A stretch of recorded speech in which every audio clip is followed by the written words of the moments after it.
नमस्कार विद्यार्थी मित्रांनो, सगळे कसे आहात? ठीक ना?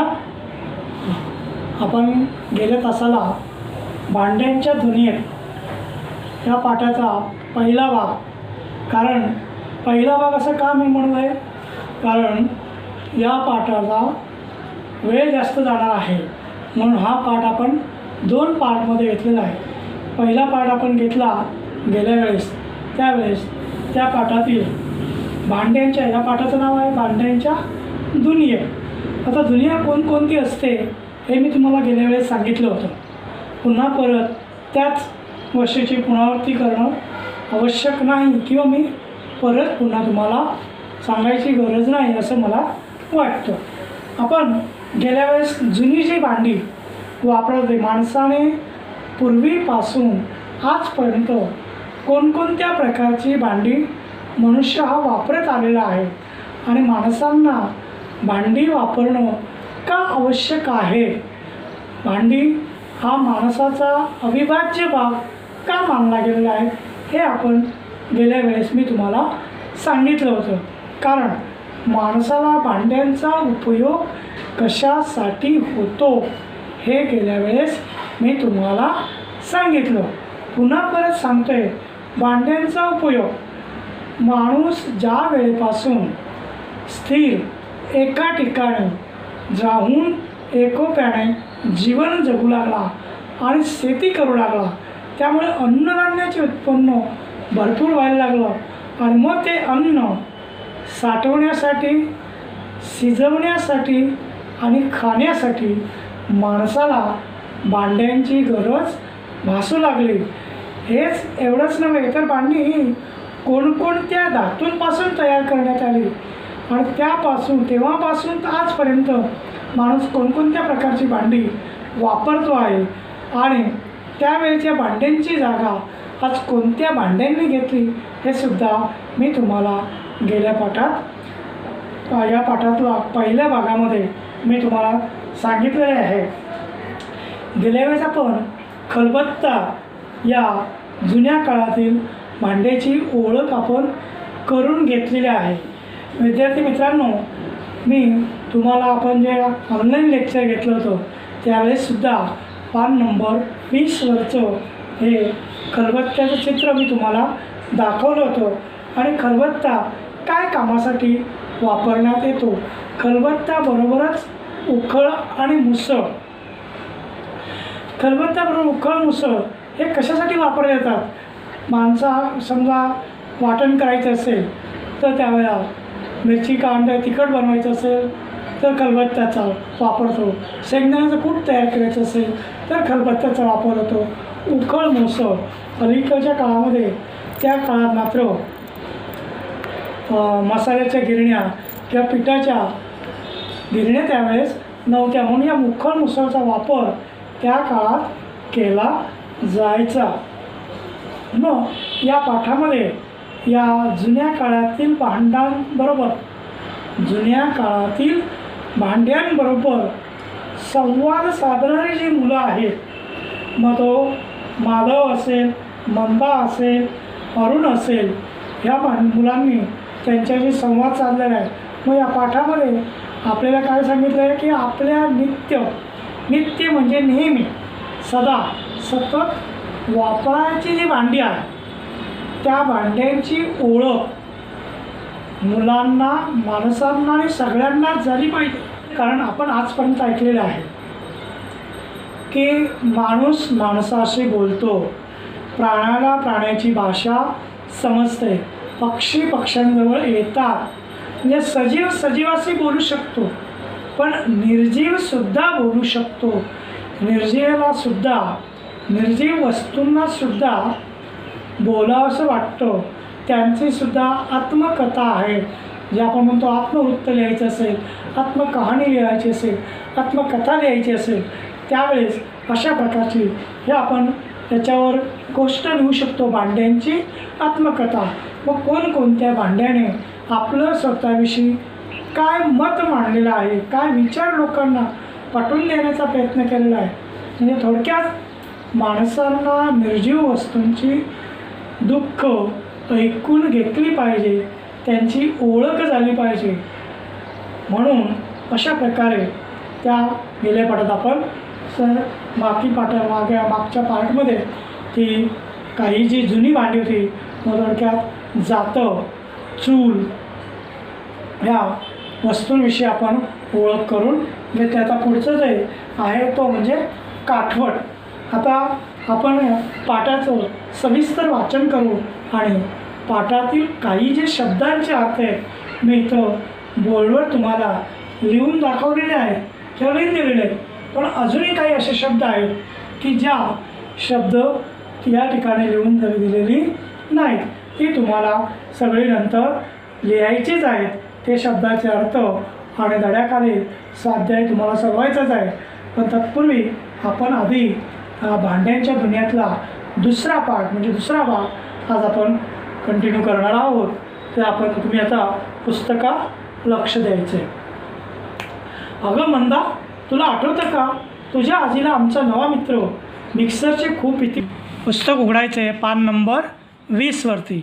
गेल्या वेळेस मी तुम्हाला खलबत्ता या जुन्या काळातील वापरात येणाऱ्या भांड्याचं ओळख आणि उपयोग सांगितलं होतं.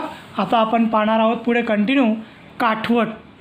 आता काठवटचा उपयोग कशासाठी केला जातो हे मी तुम्हाला सांगितलं होतं. तरी पुन्हा तुम्हाला रिपीट किंवा मागे आपण काय शिकलो याच्याविषयी थोडीशी जाणीव तुम्हाला व्हावी आणि लक्षात यावं म्हणून सांगतो. काठवट म्हणजे आज काठवटीची जागा कोणी घेतली? परातीने. स्टीलची परात. ज्या परातीमध्ये आपल्या घरामध्ये आपल्या काकी असो, आपली आजी असो, आपली आई असो, त्या परातीमध्ये काय करतात? गव्हाचं पीठ भिजतात म्हणजे कणकेचा गोळा तयार करतात आणि चपात्या बनवल्या जातात. बाजरीचं पीठ रगडण्यासाठी म्हणजे मळण्यासाठी आणि त्याच्या भाकरी बनवल्या जातात. पण पूर्वीच्या काळात मात्र ही काठवट म्हणजे या काठवटी म्हणजे लाकडापासून तयार करण्यात आलेली काठवट. या काठवटचा फायदा विशेष म्हणजे काय होता की ती काठवट लाकडाची असल्यामुळे वजनाने थोडीशी जड. परंतु जर काठवटमध्ये पीठ मळायला घेतलं, भाकरी बनवायला घेतल्यात किंवा ज्वारीच्या असो बाजरीच्या असो किंवा चपातीचं पीठ मळायला घेतलं तर ती काठवट वजनाने जड असल्यामुळे इकडे तिकडे हलत नव्हती किंवा सरकत नव्हती. आत्ता काय झालं, काठवटची जागा परातीने घेतल्यामुळे परातीत पीठ कालता येतं, मळता येतं, परंतु ती सारखी हालचाल होत असते आणि मग ती हलू नये म्हणून त्या पीठ मळणाऱ्या महिलेला आपल्या पायांच्या आधाराने ती परात घट्ट पकडून ठेवावी लागते. आणि मग अगं काठवट बनते. काठवटने सुद्धा बोलायला सुरुवात केलेली आहे. जसं खलबत्ता स्वतः बोलला तसं काठवट आता बोलायला सुरुवात केली. अगं मंदा, तुला आठवतं का तुझ्या आजीला आमचा नवा मित्र मिक्सरची खूप भीती वाटायची. त्या खलबत्त्याचा नवीन मित्र कोण आहे? मिक्सर अलीकडच्या काळात प्रत्येकाच्या घरात मिक्सर आहे. पूर्वी खलबत्त्याचा वापर व्हायचा, अलीकडच्या काळात मात्र मिक्सरचा वापर होऊ लागला. दाण्याचं कूट, मिरच्या, हळद, धने असं काही कुटण्यासाठी उकळ, मुसळ, दगडी खल किंवा हा खलबत्ता आजी वापरायची. पाटा वरवंटा वापरायची. तर आपण गेल्या वेळेसुद्धा मी पाटा वरवंटा आकाराने कसा असतो, त्याचा वापर कशासाठी केला जातो हे मी तुम्हाला सांगितलं आहे. पण अलीकडच्या काळामध्ये आधुनिक युगात आजीबाईंना मिक्सर वापरण्याची भीती का वाटते? कारण मिक्सर चालतो. मग इलेक्ट्रिकच्या बटनाला, स्विचला किंवा बोर्डला हात लावण्यासाठी आजींचं वय झालेलं असतं, माहिती नसते. आजी म्हणा, काकी म्हणा, आई तर आपण आई पण काहींच्या. तर अशा वेळेला मग त्यांना ती भीती वाटते. कसं चालवायचं, ते वापरायचा कसा, यूज कसा करायचा. जरी मिक्सरने काम लवकर होतो, वेळ वाचते म्हणजे कमी वेळात जास्त काम करता येतं आणि लवकर करता येतं म्हणून मिक्सरचा अलीकडे लोक जास्त प्रमाणात वापर करायला लागले. आता तुम्हीच सांगा मुलांनो, आज उकळीमध्ये कोण पदार्थ कुठत बसतंय, लावला मिक्सर की झालं काम. वेळ वाचतो आणि श्रमही वाचतो. श्रम श्रम म्हणजे मी बोर्डवर लिहून दिलेलं आहे मेहनत. श्रम म्हणजे मेहनत, कष्ट. आता खलबत्ता मुसळी किंवा उखळ मुसळ याचा वापर कोणीच का करत नाही? कारण आधुनिक काळात या खलबत्त्याची आणि मुसळीची, उखळ मुसळची जागा मिक्सरने घेतलेली आहे. मग ते धने असू द्या, हळद असू द्या, मिरच्या असू द्या, खरडा असू द्या, किंवा तो आपल्या भाषेत ठेचा. तर अशा प्रकारचं, किंवा दाण्याचं कूट, दाणे म्हणजे काय, शेंगदाणे. तर हे कूट करायचं असेल तर लगेच मिक्सरचा वापर केला. मिक्सरचा वापर का करतात की जास्त कष्ट पडत नाही, म्हणजे त्रास होत नाही आणि कमी वेळेत पटकन अगदी 2 मिनटात आपल्याला हवं असणार आपण मिक्सरवर फिरवतो आणि काम पूर्ण करतो. पूर्वी पिठाच्या मसाल्याच्या गिरण्या नव्हत्या. गृहिणी जात्यावर धान्याचं पीठ दळायच्या. धान्य पाकडायला सूप असायचं. पाखडणे म्हणजे निवडणे. आता धान्यामध्ये खडे असतील किंवा धूळ असेल, बारीक कचरा असेल, तर त्या सुपामध्ये आजही घरामध्ये, गावाला जर तुम्ही गेलात तर ते सूप तुम्हाला बघावयास मिळेल. शहरात का पाहावयास मिळत नाही? शहरामध्ये रेडी तयार धान्य मिळतं आणि डायरेक्ट गिरणीवर नेऊन देतात, पिठाच्या गिरणीवर. त्याच्याही पलीकडे पुढे गेलेत लोक. आता धान्य घ्यायला नको, दळायला जायला नको, डायरेक्ट रेडीमेड पीठच आणलं जातं आणि त्या पिठाच्या चपात्या म्हणा, भाकरी म्हणा केल्या जातात. हे सगळं खरं आहे, पण आज ही सर्व कामं करायला वेळ कोणाकडे आहे? मंदा सांगते हे सगळं खरं आहे हो. श्रम वाचतात, काम लवकर होतं, कष्ट पडत नाही. पूर्वीच्या महिला हे सगळं जे काम होतं हे जात्यावर पीठ दळायच्या. आता पिठाच्या गिरण्या निघाल्या आहेत, किंवा उखळ मुसळमध्ये मिरच्या कांडल्या जायच्यात आणि ती चटणी तयार व्हायची. खलबत्त्यामध्ये दाण्याचं कूट व्हायचं, खरडा केला जायचा पाटवरंटावर, किंवा मसाला वाटण केलं जातं. त्यांची सगळ्यांची जागा आता मिरची कांडप केंद्र तयार झालेले आहेत, ज्या इलेक्ट्रिकवर चालतात आणि मिक्सरने घेतलेले आहे. मग मंदामध्ये सगळं खरं आहे. वेळ कोणाकडे? आज सगळं काय धावतं युग आहे. या धावत्या युगामध्ये वेळ कोणालाच नाही. प्रत्येकजण पैशाच्या मागे धावायला लागला आहे आणि म्हणून कमी वेळात, कमी श्रमात जास्तीत जास्त पैसा मिळवायचा, कमी वेळात जास्तीत जास्त काम करायचं आणि आपलं जीवन जगायचं असं. मग जाते बोलते. जाते मातीच्या व लाकडाच्या भांड्यापाठोपाठ माणसानं तांब, लोखंड या धातूंचा शोध लावला आणि मग भांडी बनवण्यासाठी वापर होऊ लागला. सुरुवातीला मानवाने मातीपासून आणि लाकडापासून तयार केलेला भांड्यांचा वापर केलेला आहे. त्याच्यानंतर जसजसं विज्ञान युग सुधारणा होत गेली, लोकांना माहिती व्हायला लागली, शोध लागला आणि मग त्यानंतर त्यांनी तांबे आणि लोखंड या धातूंचा शोध लागला आणि त्याच्यापासून मग तांब्यापासून आणि लोखंडापासून भांडी बनवायला सुरुवात झाली आणि त्या भांड्यांचा वापर व्हायला लागला. पण या धातूंच्या शोधामुळे भांडी संस्कृती अगदी अधिक प्रगल्भ झाली. भांडी संस्कृती प्रगल्भ. भांड्याची संस्कृती म्हणजे भांड्यांची परंपरा. जसं भांड्यांची परंपरा म्हणजे काय, जसा काळ बदलत गेला तसतशा वेगवेगळ्या धातूंचा शोध लागला आणि त्या धातूंपासून भांडी बनवली जाऊ लागली. आणि मग त्या धातूपासून भांडी कशी बनवायची याची माहिती प्रगल्भ म्हणजे जाणकार म्हणजे माहिती लोकांना व्हायला लागली आणि मग त्या प्रकारची भांडी बनवून त्या भांड्यांचा लोक आपल्या जीवनामध्ये वापर करायला लागले. अरुण म्हणजे फक्त भांडी बनवण्यासाठी या धातूंचा खूप उपयोग होऊ लागला असंच तुला म्हणायचं का? अरुण जात्याला म्हणतो, अरे म्हणजे लोखंड आणि तांब्याचा धातूंचा वापर फक्त भांडी बनवण्यासाठी होऊ लागला का असं तुला म्हणायचं? पण जाते भाऊ, आम्ही लोखंड आणि तांब या धातूंच्या भांड्याबरोबर चांदीची देखील भांडी पाहिली आहेत. अरुण म्हणतो, जाते भाऊ, अरे मातीची, लाकडाची, तांब्याची, लोखंडाची या भांड्यांबरोबर आम्ही चांदीचीसुद्धा भांडी पाहिली आहेत की जाते. पलंग, खुर्ची, टेबल, कपाट, दारं, खिडक्या, मोठे दरवाजे यासारख्या लोखंडापासून तयार होणाऱ्या वस्तू तुम्ही पाहिलेल्या आहेत.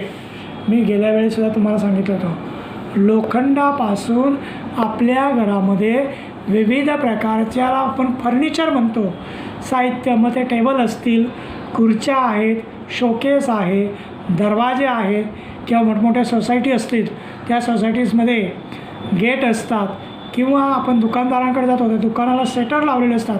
हे सगळे लोखंडापासून तयार केलेल्या वस्तू आहेत. मग त्याचबरोबर स्वयंपाकासाठी लोखंडी कढाई, तवा यासारख्या भांड्यांचा वापर होतानाही तुम्ही पाहिलं.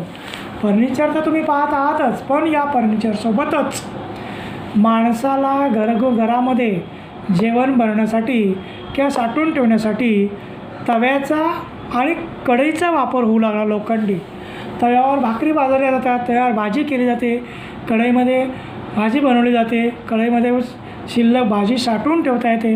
अशा प्रकारचा भांड्यांचा वापर होऊ लागला. मग बांधकाम क्षेत्रात लोखंड या धातूचा उपयोग मोठ्या प्रमाणात का होत असावा?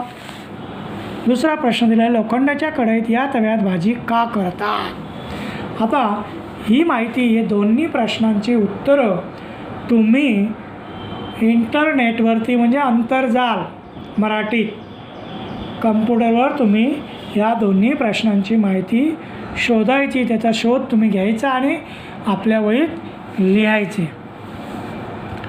तांबा आणि लोखंड या धातूंच्या जोडीला चांदी, शिसं या धातूंचाही वापर सुरू झाला. माती, लाकूड, तांबा आणि लोखंड त्यांच्याबरोबर चांदी आणि शिसं.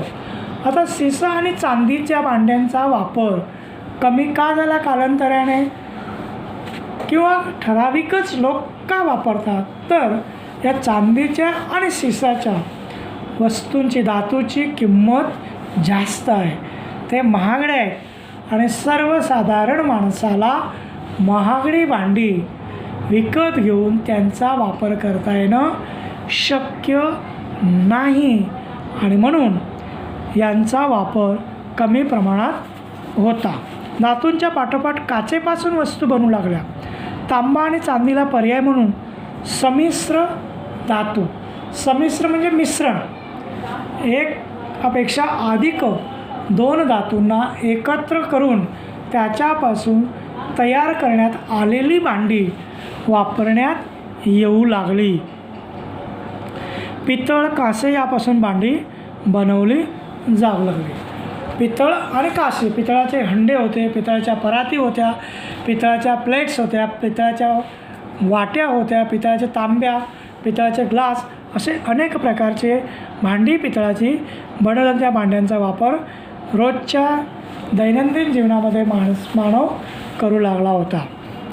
भांडी बनवण्याच्या धातूंचा वापर का सुरू झाला असावा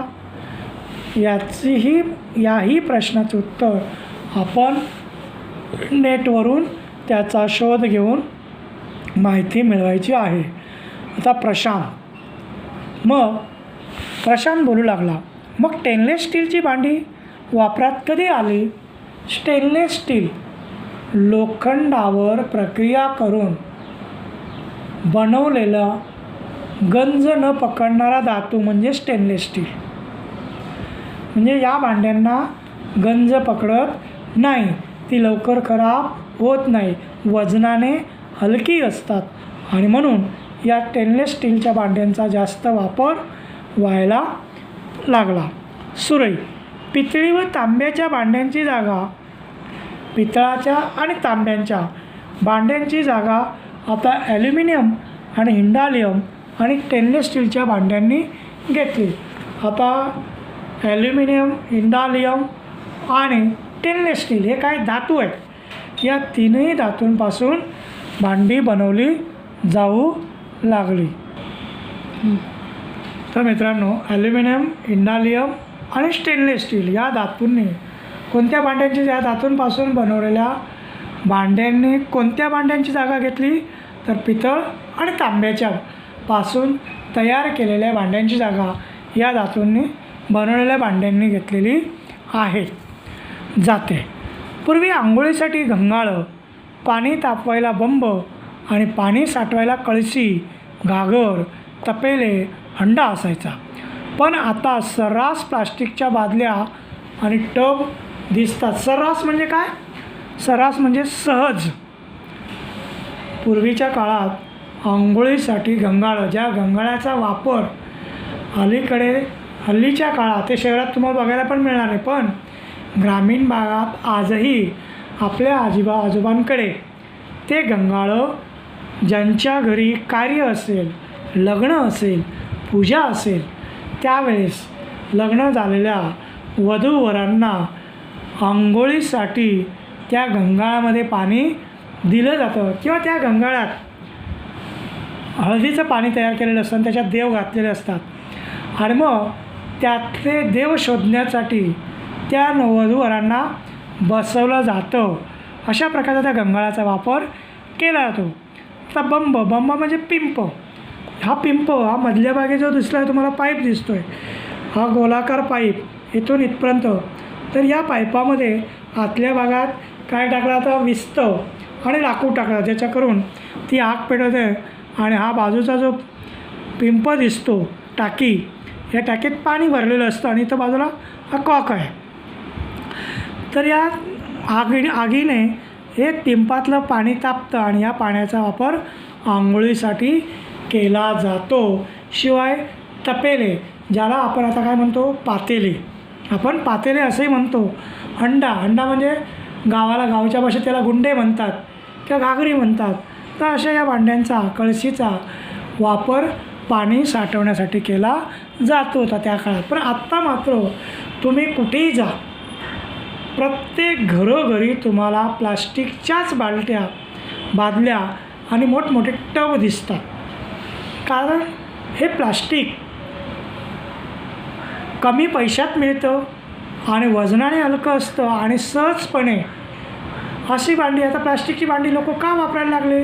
कारण माणसाला खिशाला परवडतील असे, म्हणजे आपल्या खिशात जेवढे पैसे आहेत त्या पैशाच्या हिशोबाने माणूस बाजारात जाऊन वस्तू खरेदी करतो. आणि म्हणून या प्लास्टिकच्या बादल्यांचा आणि टबचा वापर सर्रासपणे सहजपणे केला जाऊ लागला. अरुण, काय रे जाते भाऊ? जेवणाच्या पंक्तीत ताट म्हणून केळीची पानं, पत्रावळी, तसेच वाट्यांसाठी द्रोण असायचे. हात धुवायला तस्त असायचं, होय ना? अरुण जातेभाऊ विचारतोय, काय रे जातेभाऊ, पूर्वीच्या काळात जेवणाच्या पंक्तीत ताट म्हणून पत्रावळी. आता पत्रावळी, केळीच्या पानावर जेवण केलं जायचं. आजही कोकणात तुम्ही गेला तर कोकणामध्ये केळीच्या पानावर जेवण केलं जातं. किंवा खानदेशात, जळगावमध्ये जास्त, जळगाव भुसावळ, धुळ्याला तसं कमी आहे, परंतु त्या केळीच्या पानावर जेवण वाढलं जातं आणि लोक जेवण जेवतात. मुंबईतसुद्धा तुम्ही काही कोकणी लोकांकडे गणपती उत्सव असेल तर गणपतीच्या कालामध्ये गणपतीला नैवेद्य केळीच्या पानातच कोकणी लोक दाखवतात. मग याचबरोबर ही पत्रावळी फक्त या केळीची पानं जी असते का? नाही, तर पळसाची पानं, ज्या आपण मन अस्तित्वात आलेलं आहे, पळसाला पानं 3च, म्हणजे सगळीकडे सारखीच परिस्थिती असते, थोड्याफार प्रमाणात कमी जास्त. तर ही पळसाची पानं मोठमोठी असतात. ती पळसाची पानं एकापेक्षा अधिक, म्हणजे 3-4 पानं जशी छोटी मोठी आकार असतील तर ती गोलाकार काड्याच्या साह्याने ती पत्रावळी जोडतात आणि ती पत्रावळी तयार करतात आणि त्या पत्रावळ्यामध्ये जेवण दिलं जातं. लग्न कार्यामध्ये 1000-1000, 500-500 पानं लागतात. मग तिथे ताटं परवडणार आहेत का? किंवा ताटं धुतली कशी जातील? पाण्याचा जास्त वापर होतो, पाणी मोठ्या प्रमाणात लागणार, ताटं वजनदार, एवढे सगळ्या लोकांना ताटं पुरवणं शक्य नाही. म्हणून या अशा केळीची पानं किंवा या पत्रावळी, मी जे मगाशी सांगितलं तुम्हाला, पळसाच्या पानापासून तयार केलेल्या या पत्रावळी. आणि द्रोण म्हणजे ज्याला आज पूर्वीच्या काळात आपण माहिती पितळाच्या वाट्या किंवा तांब्याच्या किंवा शिसाच्या, चांदीच्या, पण कालांतराने ते द्रोण आज आपण बघतो आहे. तर या ठिकाणी आपल्याला सुरुवातीला आपण कशापासून असायच्या त्या?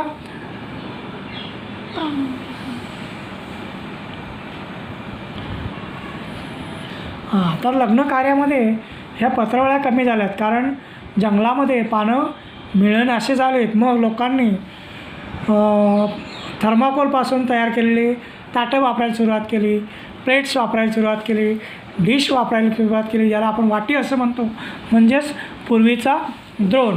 आणि मग आता पेपर प्लेट, आपण त्याच्या पुढे जाऊन पेपर प्लेट वापरायला सुरुवात झालेली आहे. तर अशा प्रकारे. आणि हात धुवायला तस्त म्हणजे भांडे, ॲल्युमिनियमचं, पितळाचं मोठी भांडी, त्याच्यात पाणी भरून ठेवायचे आहेत. आणि त्या आज आपण काय करतो, बेसिन, घरोघरी बेसिनमध्ये हात धुतो.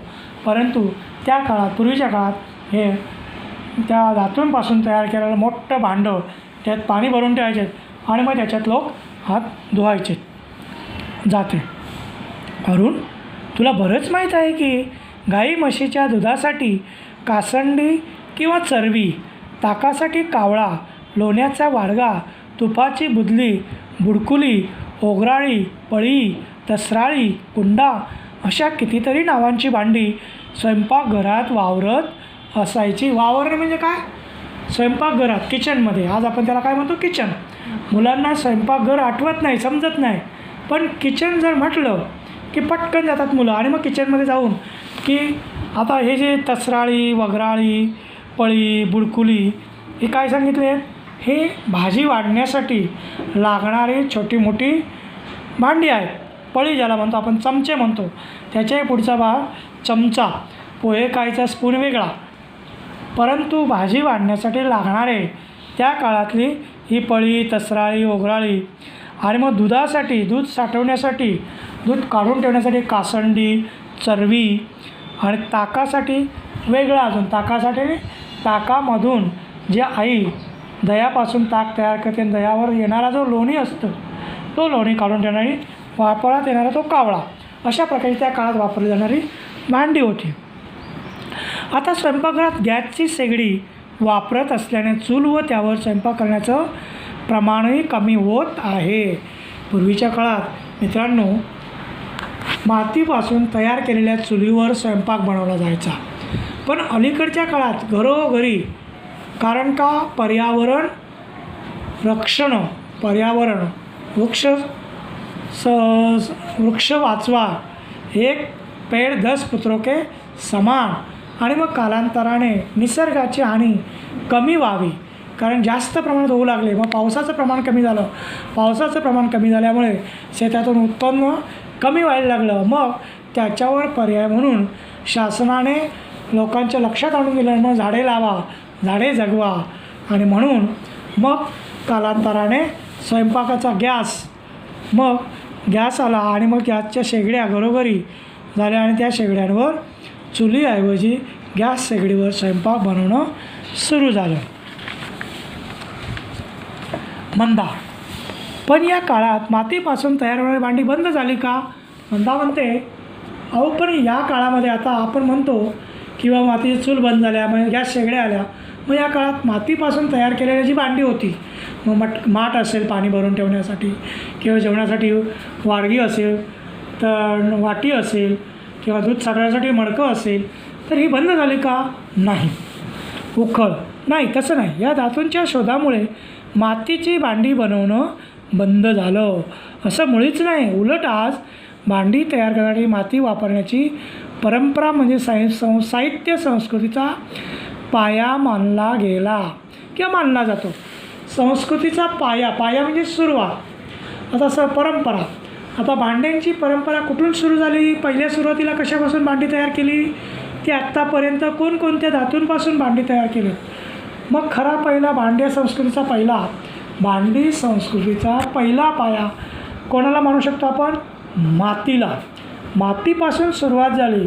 मग मातीनंतर लाकडानंतर मग तांबं, लोखंड, चांदी, शिसं, स्टेनलेस स्टील, नॉनस्टिक अशा वेगवेगळ्या प्रकारचे कोटेड मेटल, वेगवेगळ्या प्रकारची भांडी आलेली आहेत. पण खरा पाया भांड्यांची परंपरा सुरू कुठून झाली? मातीपासून जाते. आज मोठ्या प्रमाणात चिनी माती किंवा सिरॅमिक्स यांचा वापर करून विविध भांडी व वस्तू तयार होत आहेत. आता सिरॅमिक्स, विद्यार्थी मित्रांनो, सिरॅमिक्स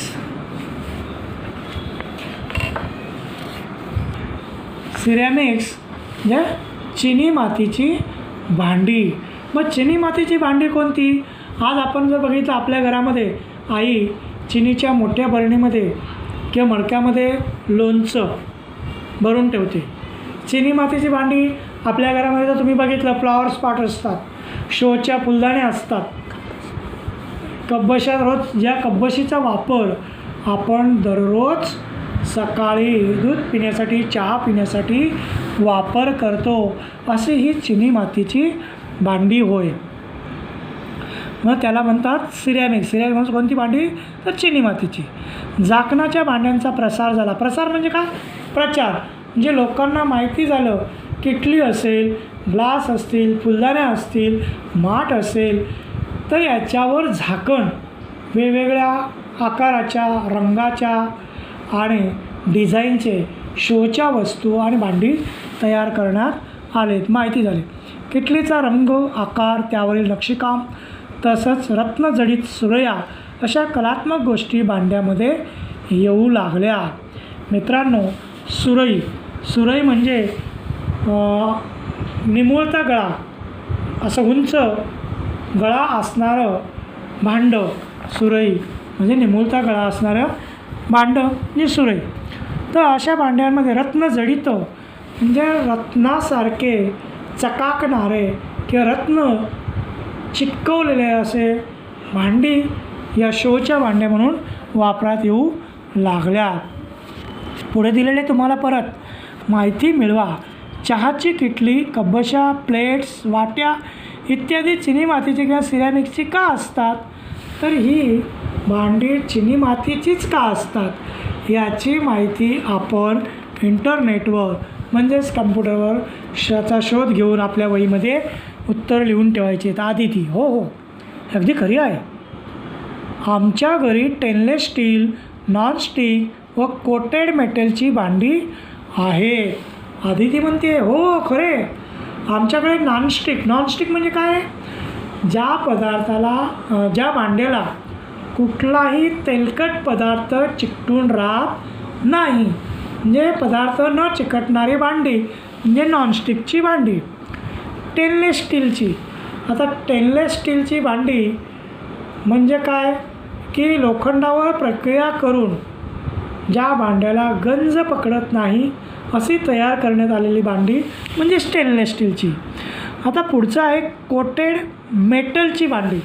कोटेड मेटल म्हणजे काय?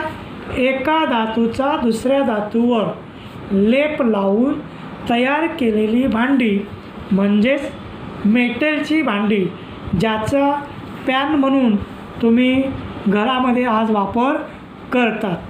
खलबत्ता, प्रत्येकजण स्वतःच्या खिशाला परवडणारी, सहजपणे उपलब्ध होणारी आणि वापरण्यास सोपी असणारी भांडी खरेदी करण्याचा प्रयत्न करतो. खलबत्ता सांगतो, पूर्वीपासून आजपर्यंत अनेक प्रकारची विविध धातूची स्वस्त, मध्यम आणि महाग अशी वेगवेगळ्या प्रकारची भांडी बाजारात आलेली आहेत. परंतु समाजामध्ये जशी भांडी वेगवेगळ्या रंगाची, आकाराची, स्वस्त, मध्यम आणि महाग आली, तशाच माणसांची परिस्थितीसुद्धा गरिबातला गरीब माणूस, सामान्य माणूस आणि श्रीमंत मनुष्य असे यांच्यातही 3 प्रकार आहेत. आणि म्हणून प्रत्येकाच्या खिशाला परवडेल जे सहज ती भांडी आपण विकत घेऊ शकतो आणि ती वापरायलासुद्धा सोपी असतील किंवा वापरणं सोपं जाईल अशा प्रकारची भांडी ती घेतात आणि त्याचा वापर करतात. प्रशांत, एकूण काय तर भांडी हे मानवी संस्कृतीचं अविभाज्य अंग आहे. म्हणजे काय? कितीही गरीब असेल किंवा कितीही श्रीमंत असेल, गरीब माणूस आहे म्हणून त्याला भांडी वापरायला पाहिजे, गरजेचंच आहे. मग श्रीमंत आहे म्हणजे त्याला भांडी वापरायची गरज नाही का? नाही. पण गरीब असेल तो ॲल्युमिनियमची भांडी वापरेल, श्रीमंत असेल, सामान्य असेल तो स्टीलची भांडी वापरतो. आणि जे श्रीमंत माणसं आहेत ती श्रीमंत माणसं मग ही नॉनस्टिकची, कोटेड मेटलची किंवा चांदीची असली भांडी वापर करतात किंवा वापरतात. म्हणून प्रत्येकाला भांडी जीवन जगण्यासाठी किंवा अन्न शिजवण्यासाठी, खाण्यासाठी आणि साठवण्यासाठी भांड्यांची आवश्यक गरज आहे. म्हणून त्याला म्हणतात अविभाज्य अंग आहे. गरजेनुसार भांड्यामध्ये विविधता येत गेली असली तरी जिथे तिथे मानवी समाज, जिथे तिथे भांडी असणारच.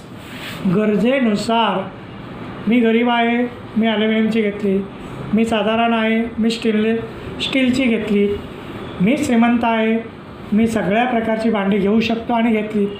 परंतु कुठल्याही समाजामध्ये जा किंवा कोणत्याही प्रकारच्या माणसांमध्ये जशी विविधता आहे तशी भांड्यांमध्ये विविधता आहे.